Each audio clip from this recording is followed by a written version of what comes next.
بسم اللہ الرحمن الرحیم۔ حضور صلی اللہ علیہ وسلم کا اللہ کی طرف دعوت دینے کی وجہ سے سختیوں اور تکلیف کا برداشت کرنا۔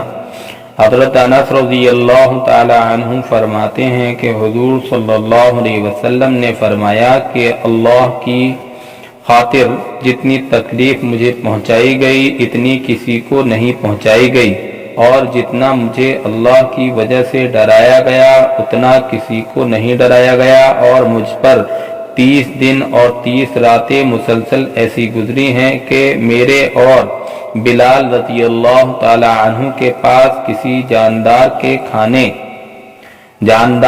کھانے کے قابل صرف اتنی چیز ہوتی جو بلال کی بغل کے نیچے آ جائے، یعنی بہت تھوڑی مقدار میں ہوتی تھی۔ حضرت عقیل بن ابی طالب رضی اللہ تعالی عنہ فرماتے ہیں کہ قریش ابو طالب کے پاس آئے اور کہا، اے ابو طالب، آپ کا بھتیجا حضور صلی اللہ علیہ وسلم ہمارے گھروں اور ہمارے مجلس میں ہمارے پاس آتا ہے اور ہمیں ایسی باتیں سناتا ہے جن سے ہمیں بڑی تکلیف ہوتی ہے۔ اگر آپ مناسب سمجھیں تو اس کو ہمارے پاس آنے سے روک دیں۔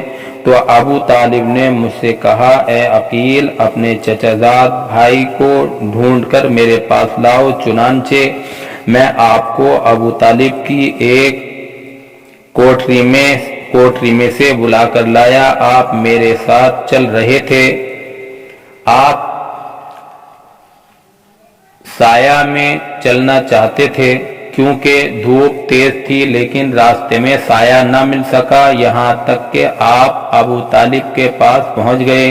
تو آپ سے ابو طالب نے کہا، اے میرے بھتیجے، اللہ کی قسم، جیسے کہ تم کو خود بھی معلوم ہے، میں تمہاری ہر بات مانتا ہوں۔ تمہاری قوم والوں نے آ کر یہ کہا کہ تم کعبہ میں اور ان کی مجلسوں میں جا کر ان کو ایسی باتیں سناتے ہو جن سے ان کو تکلیف ہوتی ہے۔ اگر تم مناسب سمجھو تو ان کے پاس جانا چھوڑ دو۔ آپ نے اپنی نگاہ کو آسمان کی طرف اٹھا کر فرمایا کہ جس کام کو دے کر مجھے مبعوث کیا گیا ہے اس کو چھوڑنے کی میں بالکل قدرت نہیں رکھتا ہوں، جیسے کہ تم میں سے کوئی سورج میں سے آگ کا شعلہ لانے کی قدرت نہیں رکھتا۔ اس پر ابو طالب نے کہا، میرا بھتیجا کبھی غلط بات نہیں کہتا، تم سب بھلائی کے ساتھ واپس چلے جاؤ۔